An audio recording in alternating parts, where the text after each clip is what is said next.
Dream job ఆదిత్యతోనే సాధ్యం. Aditya degree colleges admissions open. For more information visit our website. బలూచిస్తాన్కి అండగా బీజేపీ నిలబడుతోందా? దీనికి అవుననే సంకేతాలు కనిపిస్తున్నాయి. ఇన్ని రోజులుగా బలూచిస్తాన్ ఉద్యమం ఒక అంతర్జాతీయ ఉద్యమంగా గుర్తించడానికి కూడా అనేక దేశాలు రెడీగా లేనటువంటి పరిస్థితి. అలానే ఎప్పుడైతే భారత్ వర్సెస్ పాకిస్తాన్ యుద్ధ వ్యూహాలు మొదలైనయో ఆ రోజు నుంచి బలూచిస్తాన్ ప్రజలు ఒకటే విజ్ఞప్తి చేస్తారు, భారత్ బలూచ్ ఫ్రెండ్షిప్ అనేటువంటి నినాదం. అలానే ఈ మధ్య కాలంలో పెద్ద ఎత్తున వినిపిస్తున్నటువంటి మరొక నినాదం ఏంటంటే ఫ్రీ బలూచిస్తాన్, ఇండిపెండెంట్ బలూచిస్తాన్, అలానే రిపబ్లిక్ ఆఫ్ బలూచిస్తాన్ని గుర్తించండి అనేటువంటి విజ్ఞప్తి ఫస్ట్ ఇండియాకి, ఆ తర్వాత ఐక్యరాజ్య సమితికే బలూచిస్తాన్ ప్రజలు చేశారు. సో ఇది రాజకీయంగా ఎలాంటి పరిస్థితులకి దారితీస్తుంది, ఒక దేశాన్ని గుర్తించడం అనేది ఎలాంటి సందర్భంలో సాధ్యమవుతుంది అనేటువంటి చర్చ ఒకవైపు జరుగుతోంది. కానీ రాజకీయంగా బీజేపీ వ్యూహాలు మాత్రం అమలు చేస్తూ ముందుకు వెళ్తోంది. కేంద్రంలో అధికారంలో ఉంది ఎన్డీఏ కూటమి ప్రభుత్వం, కానీ బీజేపీ అందులో కీలకమైనటువంటి పాత్రధారి 240 సీట్లతో మెజారిటీ లీడ్ బీజేపీనే తీసుకుంటుంది. సో ఈ క్రమంలో బీజేపీ తీసుకునేటువంటి స్టాండ్ మొత్తం దేశంలో నిర్ణయాన్ని ప్రభావితం చేసేటువంటి అంశం అవుతుంది. ఒక్కొక్కరుగా బీజేపీ నేతలు బలూచిస్తాన్కి అనుకూలంగా ట్వీట్లు చేయడం మొదలుపెట్టారు, కామెంట్స్ చేయడం మొదలుపెట్టారు, రియాక్ట్ అవ్వడం మొదలుపెట్టారు. గత 4 రోజులుగా పరిస్థితులు గమనించి చూస్తే కనుక కాల్పుల విరమణ ఒప్పందం పాకిస్తాన్ వర్సెస్ ఇండియా కుదిరిన తర్వాత నుంచి రాజకీయ వ్యూహాలకి బీజేపీ నేతలు పదును పెట్టారు. ఆ క్రమంలోనే బలూచిస్తాన్కి క్రమంగా మద్దతు పెరుగుతోంది. ఈరోజు అస్సాం ముఖ్యమంత్రి హిమంత్ బిశ్వ శర్మ ఒక ట్వీట్ చేశారు. దీంతో బలూచిస్తాన్కి బీజేపీ అండగా ఉంది, బలూచిస్తాన్ అంశం పైన తన స్టాండ్ని క్లారిఫై చేసింది అనేటువంటి అంచనాలు ఇక్కడ కనిపిస్తున్నాయి. హిమంత్ బిశ్వ శర్మ చాలా కీలకమైనటువంటి నాయకుడు, బీజేపీ సెంట్రల్ కమిటీలో కూడా పరపతి ఉన్నటువంటి నాయకుడు. అలానే తూర్పు భారతంలో ముఖ్యంగా బెంగాల్, బంగ్లాదేశ్ రాజకీయాల మధ్య బలమైనటువంటి చక్రం తిప్పుతున్నటువంటి వ్యక్తి, ఈశాన్య రాష్ట్రాలన్నింటినీ కూడా ప్రభావితం చేస్తున్నటువంటి వ్యక్తి. సో ఆయన అనూహ్యంగా Balochistan holds profound historical and spiritual significance for Hindus primarily as a sacred home of Hinglaj Mata temple అనేది ప్రముఖ హిందూ దేవాలయం. అది బలూచిస్తాన్ ప్రాంతంలో ఉంది. మన దేశంలో శక్తిపీఠాల గురించి మనం వింటూనే ఉంటాం. అలాంటి 51 శక్తిపీఠాల్లో హింగ్లాజ్ మాతా మందిర్, నాని మందిర్ అని కూడా పిలుస్తారు దీన్ని. ఆ మందిరం చాలా ముఖ్యమైనటువంటి మందిరం. ఇప్పటికీ కూడా పాకిస్తాన్లో ఉన్నటువంటి హిందువులు ఎక్కువ జనాభా ఉంటుంది. అటు సింధ్ రాష్ట్రంలో కానీ, ఇటు బలూచిస్తాన్ రాష్ట్రంలో కానీ, కోర్ పంజాబ్ ఏరియాలో కానీ ఇతర ప్రాంతాల్లో హిందువుల జనాభా అసలు మచ్చుకు కూడా కనబడినటువంటి పరిస్థితి ఉంటుంది. ఒక్క బలూచిస్తాన్లోనే 1.5 కోటి జనాభా ఉంటే అందులో 14 లక్షల మంది వరకు హిందువులు ఉంటారని చెప్పని అంచనా. సో వీళ్ళందరూ కూడా ఒక యాత్ర చేస్తారు హింగ్లాజ్ మాతా దగ్గరికి, హింగ్లాజ్ మాతా మందిరానికి వెళ్ళి చేస్తారు. సంప్రదాయం ప్రకారం, చరిత్ర ప్రకారం చూస్తే కనుక గుజరాత్, రాజస్థాన్, మహారాష్ట్ర ఇలాంటి దూర ప్రాంతాల నుంచి కూడా ఒకప్పుడు హింగ్లాజ్ మాతా మందిరానికి వెళ్ళేవారు. దాన్ని గుర్తు చేస్తూ హిమంత్ బిశ్వ శర్మ ఈ పోస్ట్ చేయడం అనేది ఆసక్తికరంగా మారింది.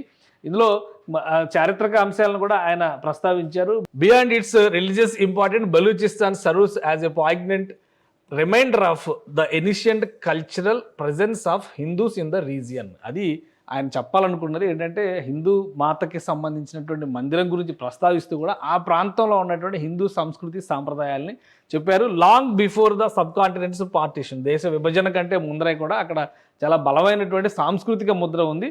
The shrine is also deeply respected by the Baloch people who affectionately refer to it as Nani Mandir, reflecting the rare legacy of inter communal reverence and shared heritage. ఇది చాలా ఆసక్తికరమైనటువంటి అంశం. ఎందుకంటే బీజేపీకి సంబంధించి ఇక్కడ ఏ చర్చ జరిగినా కానీ మతవాద పార్టీ అనేటువంటి ముద్రని దేశవ్యాప్తంగా మనం చూస్తున్నాం. కానీ ఫస్ట్ టైం బీజేపీ నాయకుడు ఇంటర్ కమ్యూనల్ రెవరెన్స్ గురించి, షేర్డ్ హెరిటేజ్ గురించి మాట్లాడారు. అంటే వ్యూహాత్మకంగా బలూచిస్తాన్ సమస్యని నేరుగా హ్యాండిల్ చేయకపోయినా కానీ దానిపైన సానుభూతిని, సింపతిని క్రియేట్ చేసేటువంటి ఒక వ్యూహాన్ని భారతీయ జనతా పార్టీ అనుసరిస్తుంది.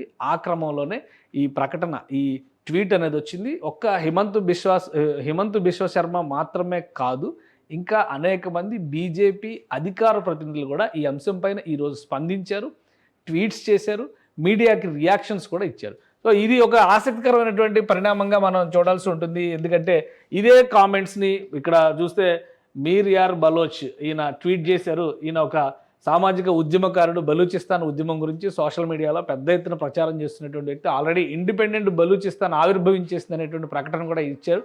అలానే ముఖ్యంగా హిందూ సమాజాన్ని ఆకట్టుకునేటువంటి ప్రయత్నం, హింగ్లాజ్ మాతకు సంబంధించినటువంటి అక్కడ దర్శనానికి వచ్చినటువంటి భక్తుల దృశ్యాలు ఇవన్నీ కూడా ఈయన ఈ ట్విట్టర్లో ఎక్స్లో షేర్ చేస్తూనే ఉంటారు. పాకిస్తాన్కి వ్యతిరేకంగా జరుగుతున్నటువంటి అనేక ఉద్యమాలకు సంబంధించినటువంటి అంశాలను కూడా ఇందులో ప్రస్తావిస్తూ ఉంటారు. ఇక్కడ బలూచిస్తాన్ ప్రజలు నిర్వహించినటువంటి ఒక భారీ సభకు సంబంధించినటువంటి దృశ్యాలని ఇందులో షేర్ చేశారు. అసలు హింగ్లాజ్ మాత గురించి ప్రత్యేకంగా ప్రస్తావించడానికి కారణం ఏంటి? బలూచిస్తాన్ కోరిక వెనకాల హిందూ బలూచ్ ప్రజల సాంస్కృతిక మెర్జర్ అనేది, అంటే వారి మధ్య ఉన్నటువంటి సత్సంబంధాలు అనే వాటిని ఎందుకు పదే పదే ఎక్స్పోజ్ చేస్తున్నారనేది ఒకసారి విశ్లేషించే ప్రయత్నం చేద్దాం. మన దేశంలో శక్తిపీఠాల లెక్క చూస్తే ఈ విధంగా 51 శక్తిపీఠాలు దేశవ్యాప్తంగా కనిపిస్తూ ఉంటాయి. ఈ శక్తిపీఠాల్లో పాకిస్తాన్లో ఉన్నటువంటి ఏకైక శక్తిపీఠం హింగ్లాజ్ మాత మందిర్. ఈ హింగ్లాజ్ మాత మందిర్ ఇక్కడ బలూచిస్తాన్లో ఉంది. అలానే శ్రీలంకలో కూడా 2 శక్తిపీఠాలు ఉన్నాయి. అలానే ఇక్కడ ఢాకా అంటే ఒక విధంగా ఢాకా, బంగ్లాదేశ్ రాజధాని ఢాకేశ్వరి మాతా మందిర్ అంటారు. ఢాకేశ్వరి మాతా మందిర్ అది కూడా శక్తిపీఠం. అక్కడ కూడా 4 శక్తిపీఠాలు ఉన్నాయి. అయితే పాకిస్తాన్లో ఉన్నటువంటి హింగ్లాజ్ మాతా మందిరం ఇది ఒకే ఒక్క మందిరం. మిగతా వాటి అన్నిటితో పోలిస్తే కూడా దీనికి ఒక ప్రత్యేకత ఉంది. ఎందుకంటే శక్తిపీఠాలు ఏర్పడిందే పురాణం ప్రకారం చూస్తే కనుక సతీదేవి శరీర భాగాలు ఏ ఏ ప్రాంతాల్లో పడ్డాయో భూమి మీద అక్కడ 51 శక్తిపీఠాలు వెలిసినాయి అంటారు. అందులో తల భాగం హింగ్లాజ్ మాత మందిర్గా మారింది అనేది ఒక నమ్మకం. సో అందుకనే ఈ మందిరానికి చాలా ప్రాధాన్యం ఉంటుంది అనేటువంటి విషయం హిందూ సమాజంలో ఎక్కువ మంది నమ్మేటువంటి మాట. దీన్ని ఒక అవకాశంగా తీసుకుని భారత్ అలానే బలూచ్ ఫ్రెండ్షిప్ని చెబుతూ ప్రజల ముందరకు తీసుకొస్తూ బలూచిస్తాన్ నాయకులు ఎక్కువ మంది ఈ మాతా మందిరాన్ని ప్రస్తుతిస్తూ వస్తున్నారు. ఈ మధ్య కాలంలో జరిగినటువంటి యాత్ర విషయంలో కూడా పెద్ద ఎత్తున ఇక్కడ ప్రజలు వచ్చారు. హిందువులు, ముఖ్యంగా హిందువులు వచ్చారు. పాకిస్తాన్లో ఇంతమంది హిందువులు ఉంటారనేటువంటి సందేహం కూడా మనకు వస్తుంది. సో ఈ మందిరాన్ని దర్శించడానికి వచ్చినటువంటి ఇది ఒక అమర్నాథ్ యాత్రలా కనిపిస్తుంది. కొండలో గుహల మధ్యలో నుంచి వెళ్ళి ఇది ఒక అక్కడ ఉన్నటువంటి హింగోల్ అనేటువంటి నది ప్రవహించేటువంటి ప్రాంతం, హింగోల్ అనేటువంటి కొండ ప్రాంతం. ఆ గుహలో ఈ మాతా మందిరం ఉంటుందనేటువంటి నమ్మకం. 1 కాదు 2 కాదు 13వ శతాబ్దం నుంచి ఇక్కడ పూజలు అందుకుంటున్నట్టుగా చారిత్రకమైనటువంటి ఆనవాళ్ళు ఉన్నాయి. సో అందుకనే బలూచిస్తాన్ ప్రజలు ప్రత్యేకంగా ఈ అంశాన్ని ఫోకస్ చేస్తున్నారు. గత వారం 10 రోజులుగా హింగ్లాజ్ మాతకి సంబంధించినటువంటి యాత్ర జరుగుతుంది బలూచిస్తాన్లో. అక్కడ యాత్ర జరుగుతున్నటువంటి విధానం, బలూచిస్తాన్ ప్రజలు అక్కడ హిందూ సంస్కృతిని గౌరవిస్తున్నటువంటి విధానం చెబుతూ భారతదేశం తమ ఉద్యమానికి మద్దతు ఇవ్వాలి, బలూచిస్తాన్ని ప్రత్యేక దేశంగా గుర్తించాలి, భారతదేశం ఒక రాయబార కార్యాలయాన్ని కూడా బలూచిస్తాన్ కోసం కేటాయించాలి, ఢిల్లీ నుంచి ఆపరేషన్స్ మొదలుపెట్టాలి, ఐక్యరాజ్య సమితి తమను స్వతంత్ర దేశంగా గుర్తించాలి, బలూచిస్తాన్ అంటే పాకిస్తాన్ కాదు అనేటువంటి నినాదంతో పెద్ద ఎత్తున ఉద్యమం జరుగుతుంది. దీనికి సంబంధించి ఇప్పటికే బలూచిస్తాన్ రాజ్యాంగ ప్రతిని కూడా సిద్ధం చేసుకున్నారు.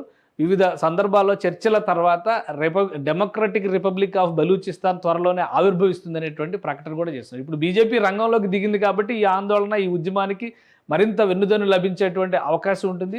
పాకిస్తాన్ వర్సెస్ ఇండియా యుద్ధం జరిగితే మాత్రమే కాదు, వ్యూహాత్మకంగా రాజకీయాలు చేస్తే కూడా పాకిస్తాన్ విభజనకి అవకాశాలు ఉన్నాయనేటువంటి సంకేతాలు బీజేపీ నాయకులు చెప్పకనే చెబుతున్నట్టుగా కనిపిస్తుంది. దేశవ్యాప్తంగా అనేక మంది బీజేపీ నేతలు ఈరోజు బలూచిస్తాన్ పైన ట్వీట్లు చేశారు, వరుసగా మీడియాతో కామెంట్లు కూడా చేశారంటే వ్యూహాత్మకంగా కేంద్ర ప్రభుత్వం లేదా బీజేపీ అగ్రనాయకత్వం ఇచ్చినటువంటి డైరెక్షన్స్ మేరకే ఈ ప్రకటనలు వస్తున్నట్టుగా భావించాల్సి ఉంటుంది. సో అతి త్వరలోనే బలూచిస్తాన్ స్వతంత్ర రాజ్యంగా ఆవిర్భవించబోతుందనే సంకేతాలు వస్తున్న తరుణంలో భారత్ బలూచిస్తాన్ ఫ్రెండ్షిప్పే ఇప్పుడు హైలైట్ అవుతుంది. సుమన్ టీవీలో మీ పర్సనల్ అండ్ బిజినెస్ ప్రమోషన్స్ కోసం కింది నెంబర్కి కాంటాక్ట్ చేయండి.